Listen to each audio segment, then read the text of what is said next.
Boa noite, meus irmãos. Hoje é dia 17 de maio de 2023, quarta-feira. Estamos iniciando os trabalhos na Casa Espírita de Abel Sebastião de Almeida. Como sempre o fazemos, rogando a Deus, nosso Pai de infinito amor e misericórdia, Jesus, nosso querido e amoroso Mestre, amigo incondicional de nossas almas, sublime peregrino do amor, que nos envolvam, nos amparem, que nossa psicosfera esteja adequada, preparada para os trabalhos desta noite. Com certeza estará. Que todos possamos alcançar os nossos objetivos. Bem, meus irmãos, eu gostaria de sugerir a vocês, dia 21 de maio, comemoramos, uma data, é uma efeméride espírita, na verdade. É o nascimento de um homem que muito contribuiu para a pesquisa, desenvolvimento da ciência espírita, um homem de escola, deixou obras importantes, mas dessa vez eu não vou falar o nome dele, deixarei para segunda-feira, mas eu queria provocar a vocês que o nome dele se encontra no nosso boletim.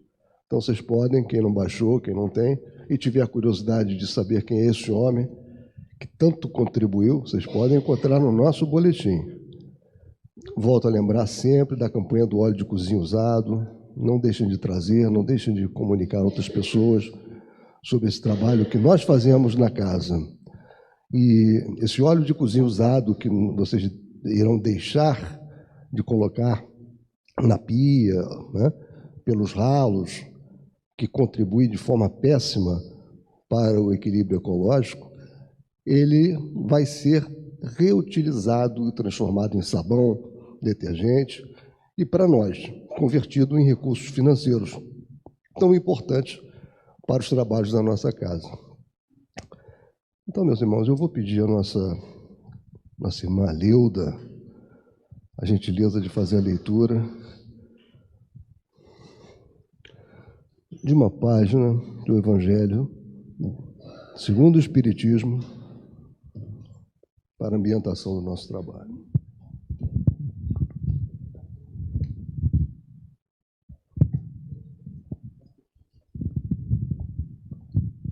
Boa noite, bem-vindos à Casa de Abel Sebastião de Almeida. Causas anteriores das aflições. Mas se há males nesta vida, cuja causa primária é o homem, outros há também, aos quais, pelo menos na aparência, ele é completamente estranho e que parece atingi-lo como por fatalidade. Tal, por exemplo, a perda de entes queridos e a dos que são o amparo da família.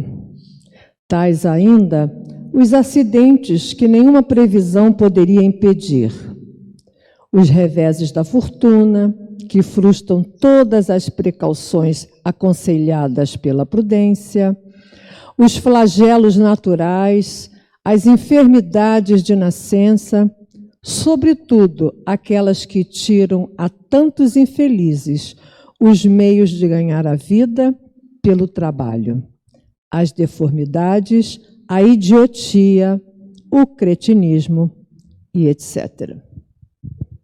Obrigada e um bom estudo para todos.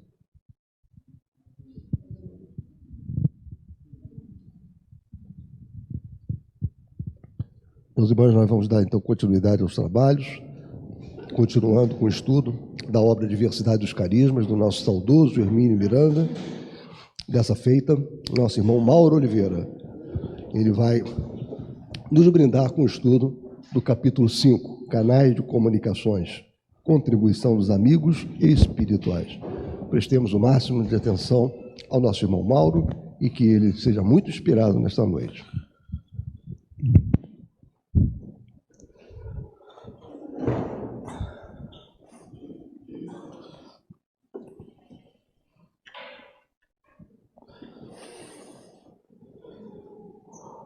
Boa noite, meus irmãos. que Jesus, na sua infinita bondade, nos ampare, nos ilumine, que a espiritualidade maior possa nos inspirar nesse momento. Dando continuidade ao estudo do livro Diversidade dos Carismas, nós vamos dar início ao capítulo 5, Canais de Comunicações, uma contribuição dos amigos espirituais.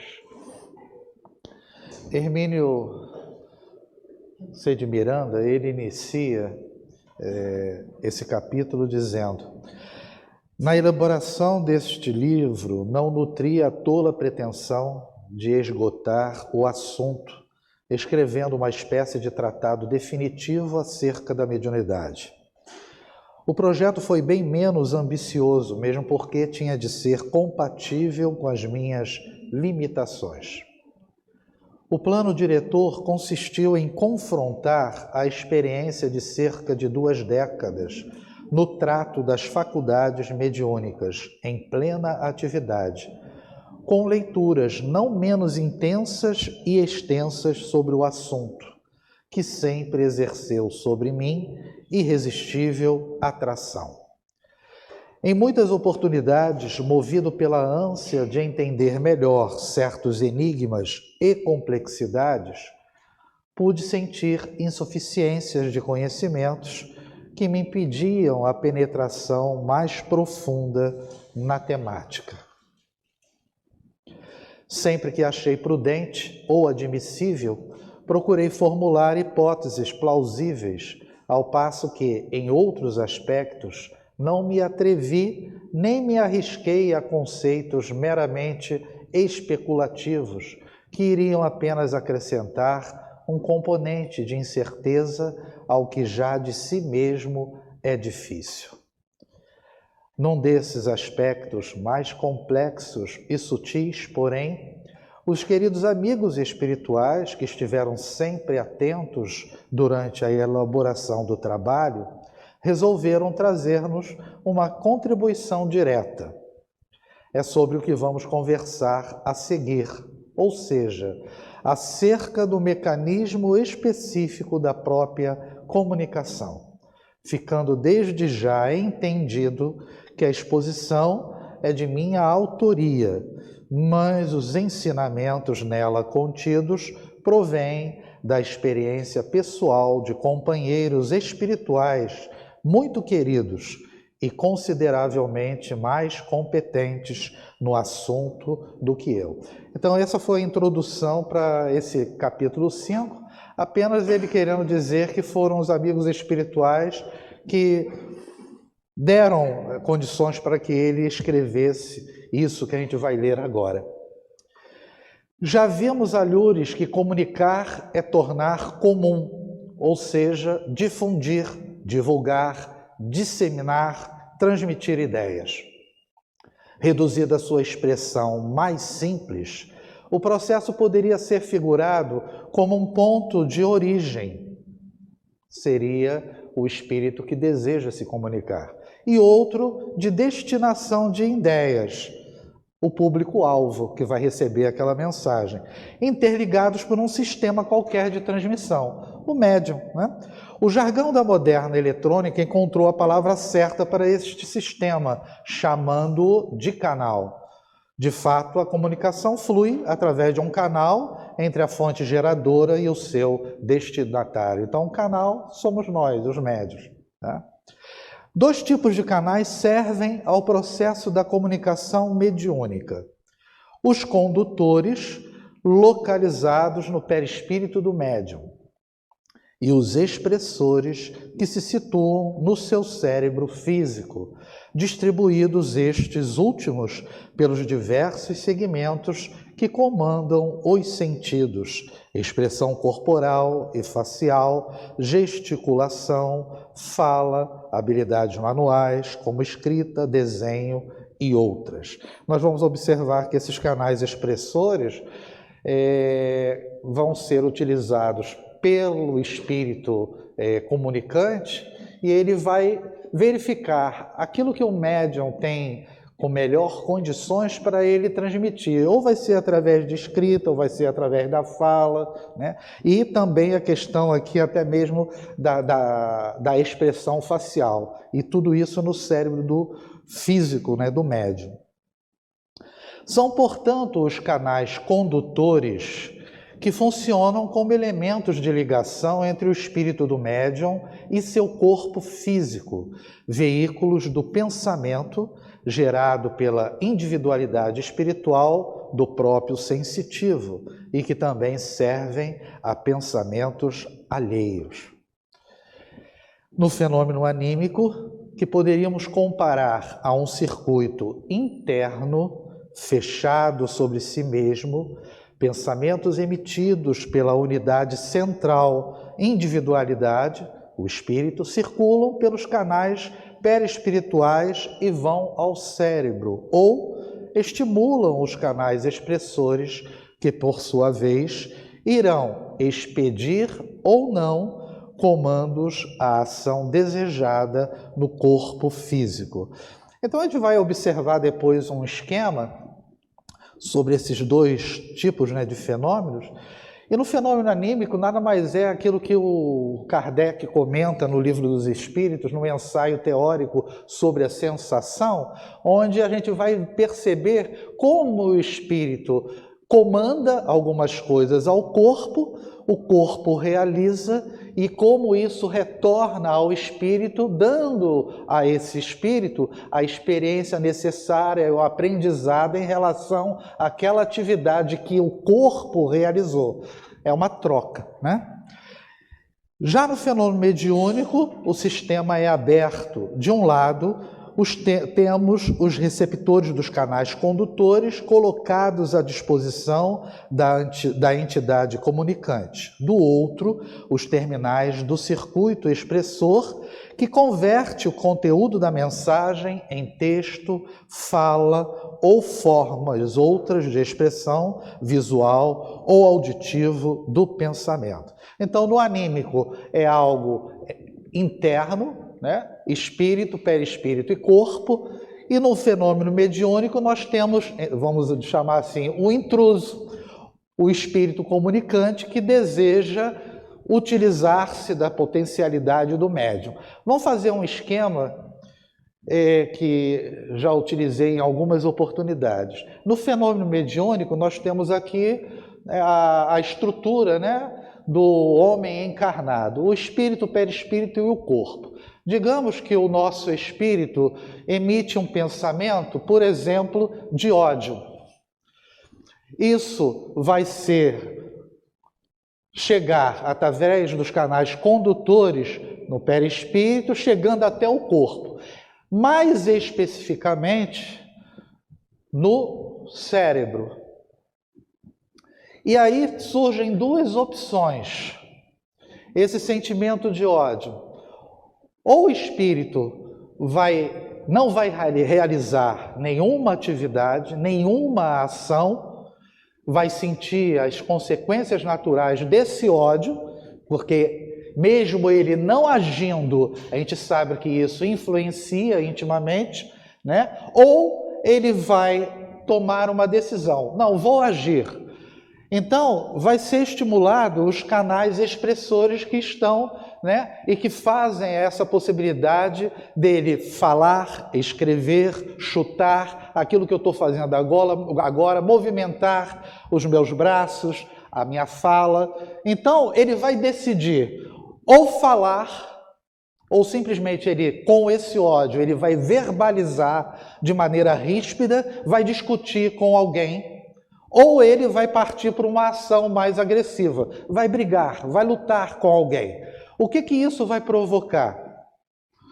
Uma sensação de dor, dependendo da briga, de quanto ele recebeu de pancada.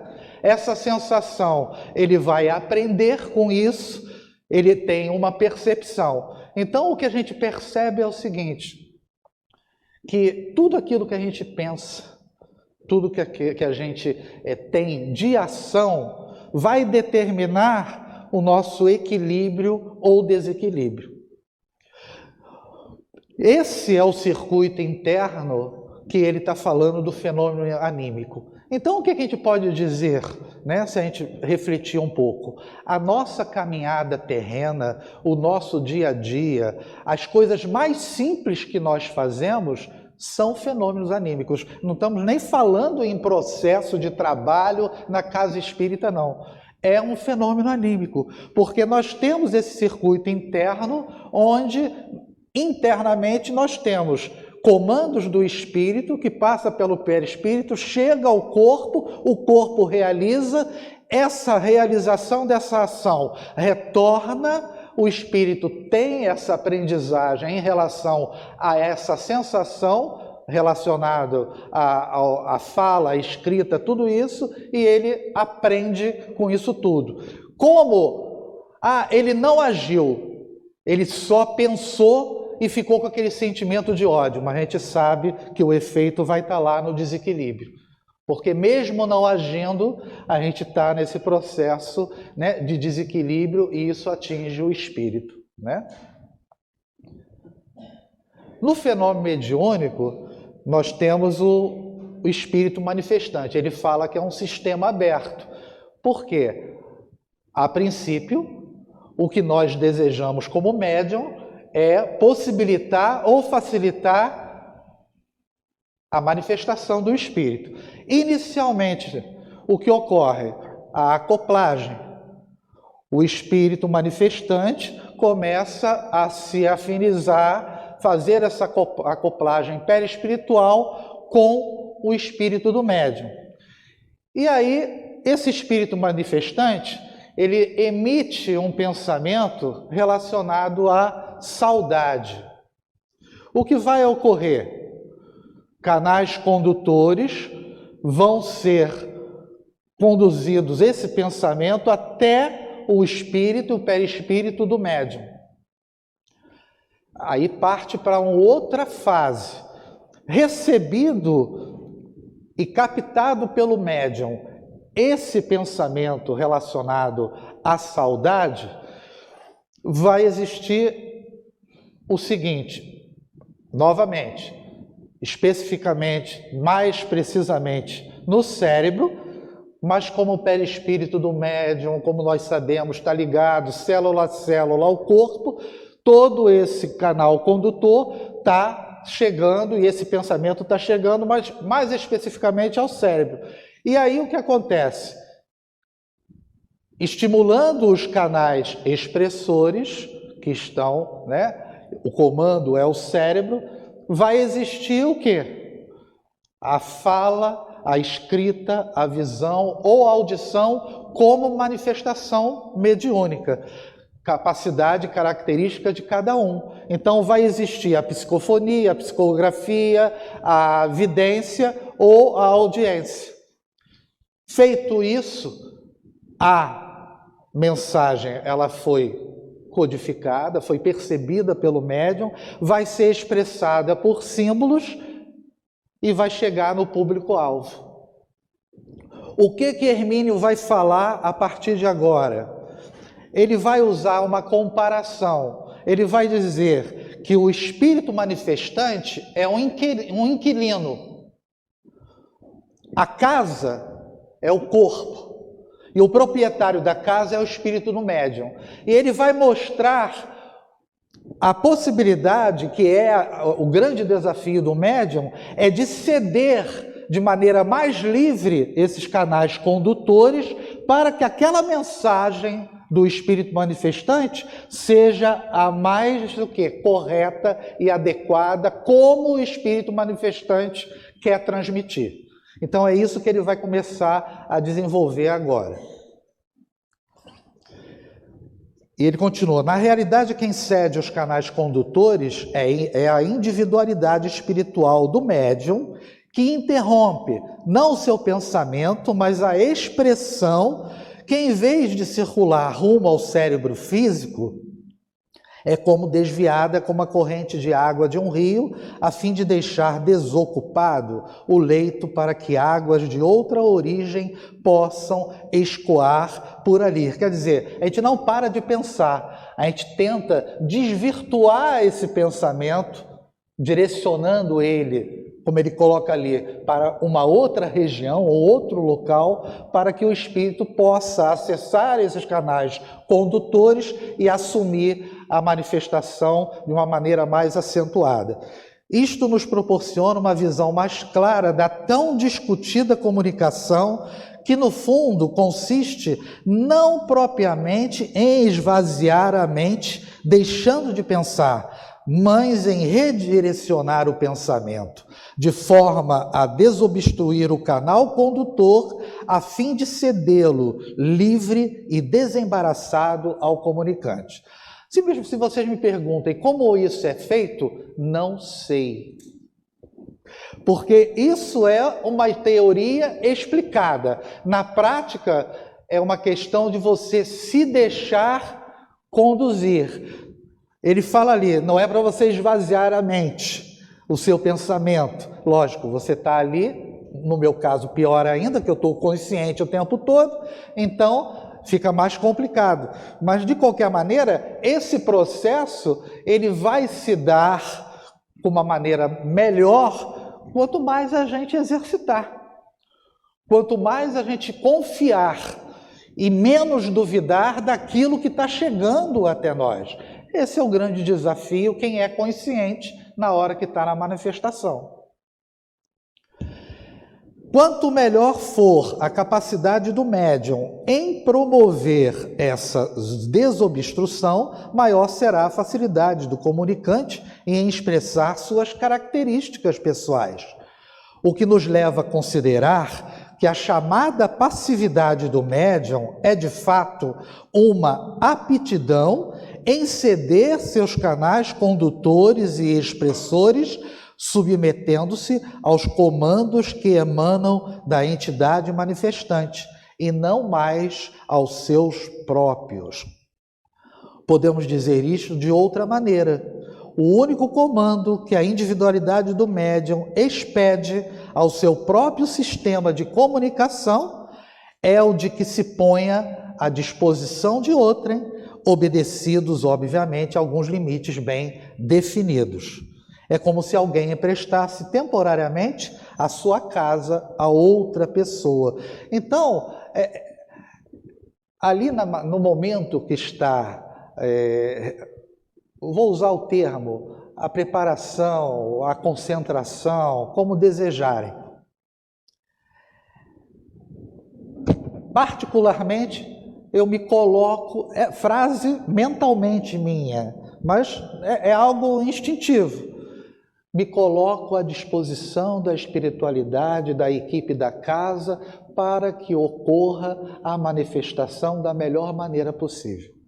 É isso. Cada um tem uma maior facilidade nesse processo, nesse desdobramento. E por isso que nós, quando falamos do desdobramento, nós comentamos, quanto mais desdobrado o médium for no fenômeno mediúnico, maior será a possibilidade da mensagem chegar do espírito manifestante de uma maneira como ele realmente deseja que seja feito. Aqui ele já começou, temporariamente emprestar-se a casa. Então a casa é o nosso corpo, os canais condutores que ele vai se utilizar, o espírito manifestante. E aí algumas situações básicas que ele vai colocar fazendo essa comparação. O inquilino poderá ser acolhido e conviver harmoniosamente e por algum tempo com o proprietário dela, sem nada modificar no seu interior e com total respeito aos hábitos do seu hospedeiro. Quer dizer, o espírito manifestante vai ser acolhido pelo médium, pelo corpo, vai ser acolhido, né? Mas mantém como característica o médium o quê? Os seus hábitos, a sua maneira de verbalizar, de escrever. O proprietário, outro ponto, pode se afastar, quer dizer, o médium, o espírito do médium, a maior ou menor distância, quer dizer, se desdobra mais ou menos, enquanto o novo morador se instala, o espírito, abrindo para este espaço e condições para que ele possa imprimir ao corpo, quer dizer, aqueles canais expressores, que lhe foi cedida alguma de suas características pessoais, como nova disposição de móveis, quadros e objetos, novos arranjos decorativos e coisas semelhantes. O que ele está querendo comparar? É que se eu me desdobro maior, a uma distância maior, tem um desdobramento maior, o espírito, na hora de se manifestar, se for através de uma verbalização, a voz dele pode ser modificada. Pode ser a dele originalmente e não a do médium, porque os canais expressores estão mais livres, o médium está mais desdobrado e, em consequência, há uma maior facilidade do espírito se apresentar como ele foi na última encarnação, principalmente. Tá? 3. O proprietário se retira, levando consigo móveis e objetos de uso pessoal, enquanto o inquilino traz seu próprio mobiliário e objetos, arranjando-os ao seu inteiro gosto pessoal e adaptando a moradia aos seus hábitos e preferências. Então, nesse 3, cabe mais aquilo que eu acabei de falar. No outro, há uma certa mistura. Ele se ajeita junto com os hábitos do médium e também emite algumas características dele. E no 3, o proprietário, que é o espírito do médium, sai e ele assume de uma maneira mais acentuada. Lembram do condomínio espiritual? Seria mais ou menos isso. O espírito do médium se afasta, se desdobra de maneira muito acentuada, o espírito que está assumindo, subjugando aquele corpo, aquele espírito, ele assume e começa a ter gestos, características dele, pessoal e espírito, que as outras pessoas que conhecem ou a pessoa ou o proprietário original acham que é uma outra pessoa se manifestando ou falando ou agindo. Em qualquer das situações esboçadas, o visitante que conheça bem o proprietário da casa será capaz de distinguir uma pessoa da outra, ou seja, o inquilino do proprietário, ou seja, alguém que está recebendo aquela mensagem, o público-alvo, que conheça a maneira e o jeito do médium, vai perceber que não é o médium que está transmitindo aquela mensagem através da verbalização ou da escrita, porque não tem aquelas características. O visitante aqui é o público-alvo, aquele que está observando o médium, que está tendo a manifestação e percebendo que ele tem características diferentes daquilo. Então, ele consegue distinguir quem é o inquilino, quem é o espírito que está se manifestando e quem é o médium. Porque ele conhece pelas características tanto o médium como aquele inquilino. Por que ele diz que conhece o inquilino? Porque volta e meia o ideal não é que o mesmo espírito se manifeste através do mesmo médium para que essa afinidade ocorra, essa acoplagem seja cada vez mais acentuada, para que haja uma melhor condição de trazer as mensagens e aquilo que o espírito deseja transmitir. Então, o dirigente, vamos dizer assim, que está verificando o processo, conhece o médium e vai começar a identificar também o inquilino, aquele espírito que se manifesta sempre por aquele médium. É conveniente acrescentar que, por mais que o inquilino se caracterize e se identifique com as suas idiosincrasias e preferências, não há como alterar a casa em si mesma, isto é, suas estruturas de sustentação, paredes, teto, piso. Esta imagem nos ajudará a compreender melhor a maneira pela qual se expressa a comunicação, que fica sempre na dependência do tipo de cessão que o proprietário fez de sua casa ao inquilino temporário, né?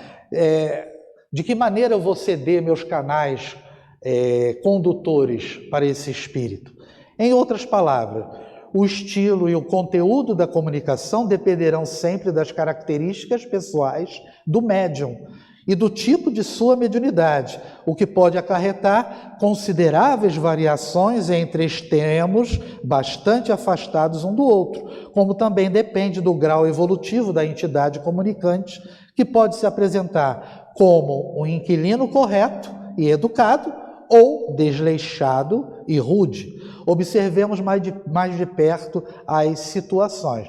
Ou seja, por isso que Hermínio fala, animismo estará sempre presente no fenômeno mediúnico. Então, não considera-se, segundo Hermínio, um fenômeno mediúnico 100%, porque o médium terá sempre uma parcela de participação nisso. E o primeiro momento aqui é, se o médium oferece condições para um desdobramento mais completo, como no sono fisiológico profundo, é o caso do morador que se retira com seus móveis e objetos de uso pessoal, o comunicante pode assumir de tal maneira o controle dos canais condutores que consegue impor aos canais expressores características pessoais bem marcadas, como a mudança de voz, gesticulação, modismos, cacuetes, expressões típicas, opiniões e simbolismos de sua preferência. E quando na mesa de desobsessão, por algum motivo, alguém, entre aspas, se desequilibra, permitindo ao espírito um exagero na manifestação, esse canal aqui condutor ficou livre, a maneira como ele está se utilizando dos canais expressores está sendo rígido e há a batida na mesa. Por isso que ele fala, existe a manifestação. O ideal é que você permita que essa manifestação ocorra plenamente, mas dentro de certos limites. 2. Se o médium desdobra-se apenas parcialmente, sem desligar-se mais amplamente e permanece junto ao corpo físico, é o caso do morador que se afasta, mas deixa os seus móveis e utensílios.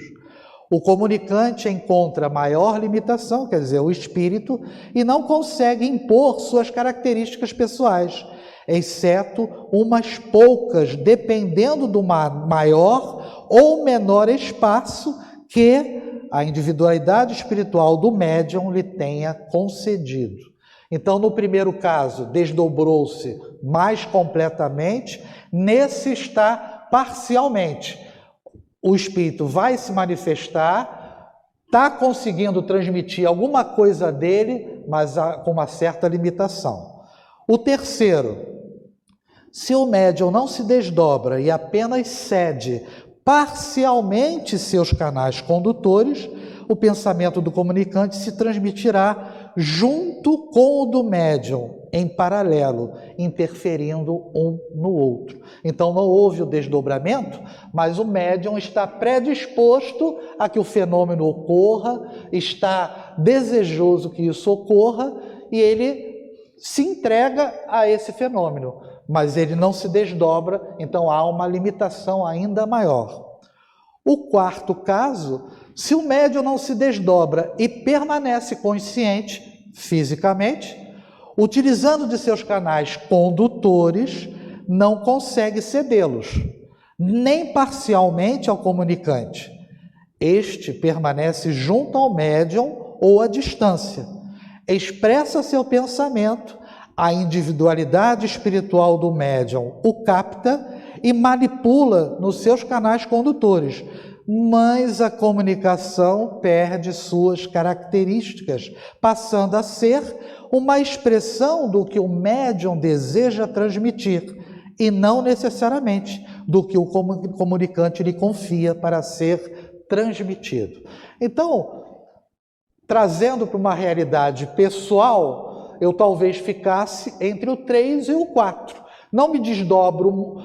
O 2 pode ser que ocorra uma vez ou outra. Me desdobro parcialmente, ele se manifesta com uma maior rapidez. No terceiro, eu não me desdobro, mas cedo os canais dentro da possibilidade e vai tendo, ao mesmo tempo que o pensamento dele é emitido, o meu capta e eu tento fazer e transmitir a mensagem. Na última, consciente, fisicamente falando, começa a existir uma maior quantidade, vamos dizer assim, de animismo, porque aí eu vou transmitir aquela mensagem da maneira como eu desejo. Então há uma dificuldade aí. Então esse 4 aqui caracteriza, de certa forma, um animismo mais completo. No terceiro, há um meio termo, que eu acho que, na minha concepção, mesmo eu estando consciente fisicamente, é o que provavelmente ocorra comigo. E daí a dificuldade de transmitir, captar exatamente o que ele deseja. Mas também isso é um processo. Como eu comentei para vocês, é como se fosse passando uma marcha de carro. Eu começo, sinto uma certa dificuldade, o dialogador vai conversando, provavelmente a acoplagem vai se tornando maior, os canais condutores vão sendo mais liberados, e aí quando eu vejo, eu estou falando mais rapidamente e não estou pensando tanto. Então, é um meio termo, mesmo estando consciente do que eu estou falando, mas existe uma liberação maior desses canais. Para melhor entendimento do que vimos expondo, faz-se necessária a nítida distinção entre personalidade e individualidade. A individualidade é a soma das experiências vividas em todas as nossas existências na carne, quer dizer, é a nossa essência espiritual com toda a sua bagagem. A personalidade é a manifestação do ser em cada uma dessas vidas. Então, o Mauro, personalidade Mauro, tem a sua individualidade com a sua experiência das diversas encarnações.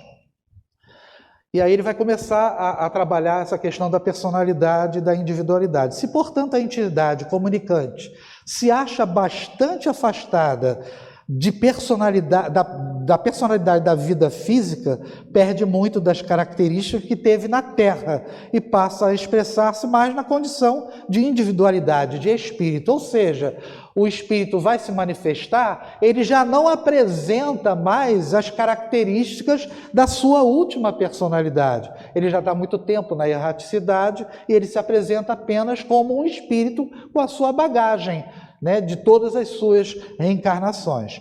Em qualquer caso, o importante é que seu pensamento chegue, tanto quanto possível, tal como formulado e emitido, mesmo após ter passado pelos canais condutores do médium. No entanto, qualquer que seja o tipo de mediunidade, sempre se notará algo do médium no produto final, que é a comunicação. Por isso a questão do animismo. É o que se figurou há pouco com a imagem da casa, que preserva suas estruturas e permanece no seu local com o mínimo de suas características intactas. A mensagem será sempre uma fala ou um texto que passou por aquela casa específica e não outra. Por isso, há sempre uma inequívoca responsabilidade do médium na comunicação. Se é um proprietário zeloso, moralizado e esclarecido, estrutura e ambiente de sua casa criarão certas inibições ao impulso temporário, impedindo que este modifique a seu talante as condições que lhe são oferecidas para se manifestar. Da mesma forma que o indivíduo é moralmente desajustado, se sente algo intimidado ou tolhido em presença de alguém em quem reconhece superioridade moral. O comunicante inferior no bom médium, uma barreira que ele não consegue vencer para se expressar desrespeitosamente, é a autoridade moral. Então, a questão da moralidade, da condição moral do médium, facilita esse processo de liberação dos canais condutores e expressores, e o espírito, ele, reconhecendo essa moralidade moral, o espírito inferior também sente um certo impacto. Ele não vai conseguir imprimir todo o seu desejo de raiva ou de ódio, porque o médium moralizado e educado vai impedir esse processo. Fator vital, portanto, a uma boa comunicação reside nas condições morais do médium. Por isso é importante que ele esteja sempre vigilante, policiando seus atos e pensamentos, como alguém atento à limpeza e higiene de sua casa. É preciso ser zeloso mesmo quando está só, pois nunca sabe o médium a que horas poderá chegar um visitante ou em que momento amigos espirituais precisarão dele para um trabalho, ainda que de mera exemplificação ou participação, que ele pode até desconhecer conscientemente. Então, quando a gente fala que a gente deve ter o equilíbrio de pensamentos e atitudes, é para que a gente possa ser espírita, ser cristão 24 horas, todos os dias, não só na casa. Não é só quando senta na mesa que eu elevo o meu pensamento, tento chegar ao Pai, tento chegar à espiritualidade maior, e às vezes a gente não consegue, porque ele já chega desequilibrado na casa ou passou o dia todo desequilibrado. Então vai ter uma dificuldade grande nesse trabalho. E muitas vezes as entidades que trabalham aqui na quarta-feira, na desobsessão, e se apresentam aqui, já estão acopladas a nós médiuns muitas vezes antes. E a gente chega aqui e tem que seguir a caminhada e o trabalho da melhor maneira possível. Então, é uma responsabilidade nossa como médiuns ter um mínimo de vigilância no dia a dia. A consciência de sua responsabilidade pessoal é essencial ao médium. É certo que isto acarreta certas dificuldades em termos de vivência terrena, mas é condição mesmo ao exercício de uma mediunidade confiável. Quer dizer, ele não se engana, Hermínio não se engana que é difícil, na vivência terrena, nós nos mantermos sempre numa condição positiva, né, de assimilação e de sintonia, né? Vimos há pouco como é importante que o pensamento do comunicante chegue ao destinatário da comunicação na maior pureza possível. Médiuns orgulhosos, vaidosos e preconceituosos sempre relutam em ceder seus canais e neles conceder suficiente espaço e liberdade ao comunicante. Em comunicações nas quais o médium tenha algum interesse pessoal, consciente ou inconsciente, como o de agradar ou desagradar ao destinatário, o conteúdo da comunicação pode sofrer distorções semelhantes a interferências e à estática em ondas de rádio e TV. Quando ele fala de orgulho, vaidade, preconceito, questão de agradar, é algo que criou um ponto de interrogação na minha cabeça. Por quê?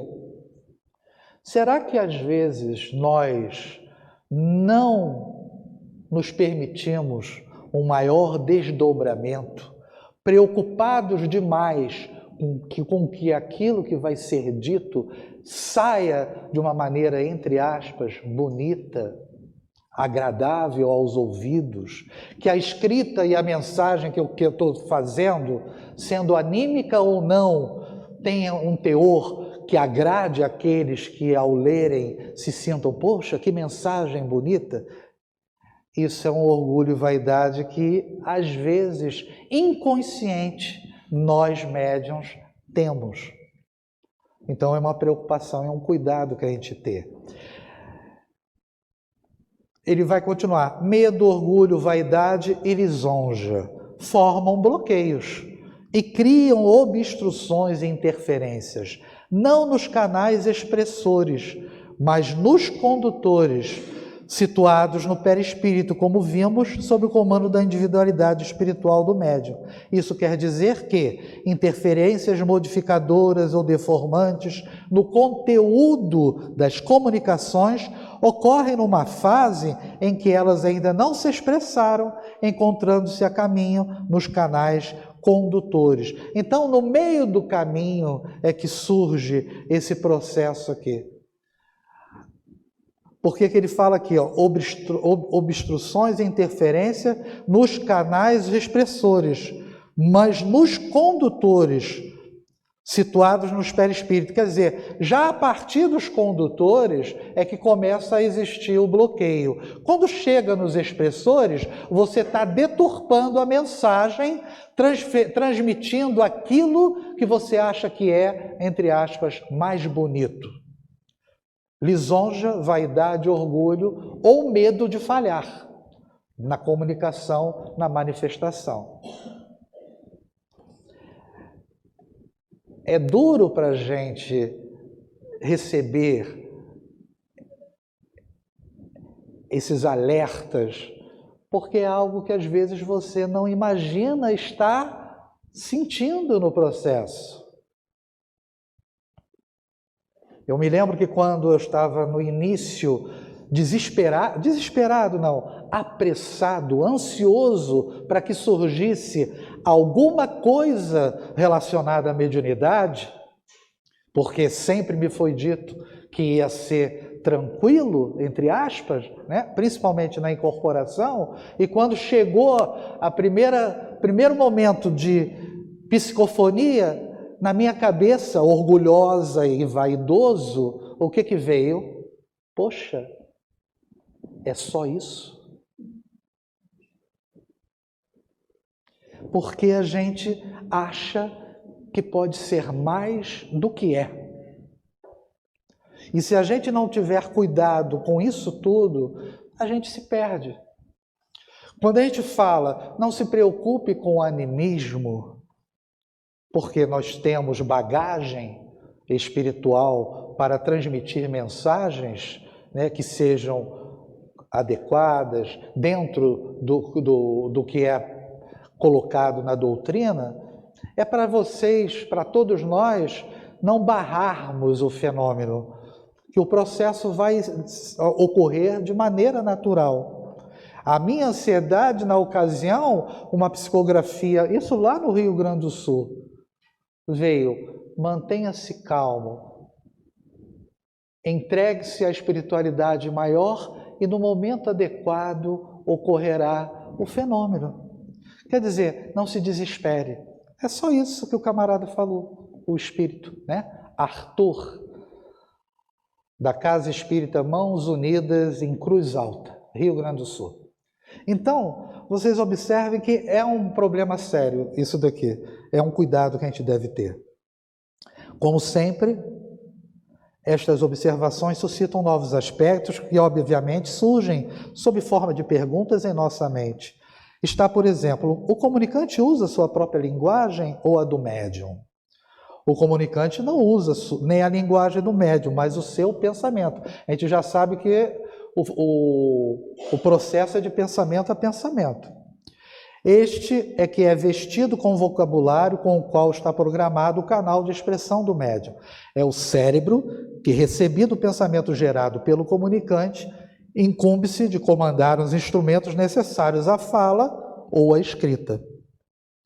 Como então funciona o fenômeno da xenoglossia, segundo o qual o comunicante parece falar a sua própria língua e não a do médium, né? A língua em outra língua diferente da do médium. O processo continua sendo o mesmo. A entidade comunicante emite seu pensamento e o envia através dos canais condutores do médium, aquela coisa da saudade, nos quais pode encontrar matrizes de línguas que o médium tenha falado em outras existências. Ali nos canais condutores, caminho para o perispírito, tem as nossas experiências anteriores. Isso, contudo, não é indispensável, dado que os elementos básicos que integram o mecanismo da conversação do pensamento puro em palavras estão programados em todos nós. Como o alfabeto, que na condição de um conjunto de símbolos gráficos destinados a instrumentar a exteriorização do pensamento, é o mesmo, qualquer que seja a língua que utilize tal sistema. A linguagem é apenas um processo de arrumação de uns tantos símbolos básicos e comuns a várias línguas. Palavras diferentes descrevem, por exemplo, os mesmos objetos pelo mundo afora. Ou, para usar outra imagem, com as mesmas 7 notas fundamentais e seus recursos auxiliares, é possível escrever qualquer melodia sem recorrer a palavras. Qualquer que seja a língua que fale o compositor ou o virtuoso que a toca, as notas têm sempre o mesmo valor e tonalidade, podendo ser arrumadas e rearrumadas para expressar diferentes pensamentos musicais em diferentes peças, montadas todas com as mesmas 7 notas básicas. Convém enfatizar que não é o cérebro físico que ficam gravadas lembranças de línguas faladas em outras encarnações do médium. O cérebro somente registra o que se aprende durante a existência do corpo físico a que pertence. A personalidade Mauro fala português. A linguagem que ali está, com as suas estruturas arquivadas, é como a de um computador composta de símbolos sonoros e gráficos, cada um com seu valor próprio.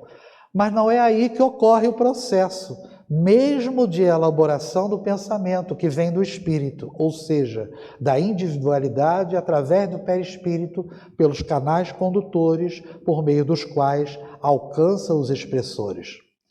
Importante papel cabe, portanto, ao sistema constituído pelos canais expressores que operam em 2 sentidos, de vez que não apenas recebem, convertem e transmitem comandos vindos do espírito via perispírito, como recolhem estímulos e impulsos vindos do exterior pela instrumentação dos sentidos físicos e que são retransmitidos ao espírito sempre via perispírito. Aquele circuito interno, como a gente havia dito, né? O cérebro físico, portanto, funciona basicamente como instrumento da personalidade encarnada, programado com as estruturas de sua linguagem materna, seus hábitos, seus automatismos, suas preferências por este ou aquele tipo de alimento, vestimenta, moradia, etc. Isso, porém, não o situa como unidade autônoma, livre dos controles e interferências do espírito, da individualidade. O mecanismo da intuição é um exemplo ilustrativo dessa dicotomia. Uma ideia ou pensamento intuitivo tanto pode vir das profundezas da própria individualidade encarnada, como da mente de outra entidade espiritual. E quando nós estamos psicografando, vamos dizer assim, por isso que tem a questão da intuitiva, né? Mecanismo intuitivo. Você está escrevendo com a sua condição, com a sua capacidade, mas também você está sendo inspirado ali, tá? Participando talvez os dois. Daí porque o conteúdo da intuição parece transcender a capacidade e o conhecimento da personalidade, o que de fato ocorre, dado que provém de fontes geradoras mais amplas, às quais a personalidade não tem habitualmente acesso fácil. Então, uma pessoa que não tem característica nenhuma poética psicografa uma poesia, e é da área física, né? É da área de química, né? E sai a poesia. Quer dizer, aquilo demonstra que não é daquela pessoa, porque ela no dia a dia, na sua personalidade, na sua vida, ela não tem essa característica. Ela está sendo intuída e escreve daquela maneira. E a psicografia sai. Peculiaridades outras, no mínimo curiosas, podem ser observadas com proveito no atento exame de problemas específicos da mediunidade em exercício. Um exemplo que sempre suscitou o nosso interesse foi de entidades espirituais que induzem o médium a expressar-se num português carregado de sotaque alemão, francês ou espanhol.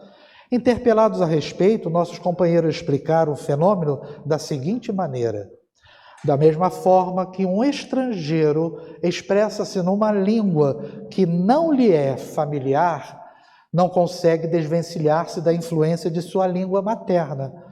A entidade manifestante, ainda fixada na personalidade de sua mais recente encarnação, não percebe que não precisa falar a linguagem articulada a qual esteve condicionada, no caso alemão, bastando-lhe pensar. É possível até, e isto é especulação minha, que com a região perispiritual correspondente ao cérebro físico, ainda um tanto densa, continue a entidade a utilizar-se de seus próprios canais expressores, em vez de procurar apenas impressionar com o seu pensamento os canais condutores do médium, para que este processe a informação à sua maneira habitual. Então, a entidade manifestante também tem os seus obstáculos na hora de se manifestar, porque às vezes ela se mantém com algumas características ainda que quer ou se apresenta ou busca se apresentar na manifestação junto ao médium.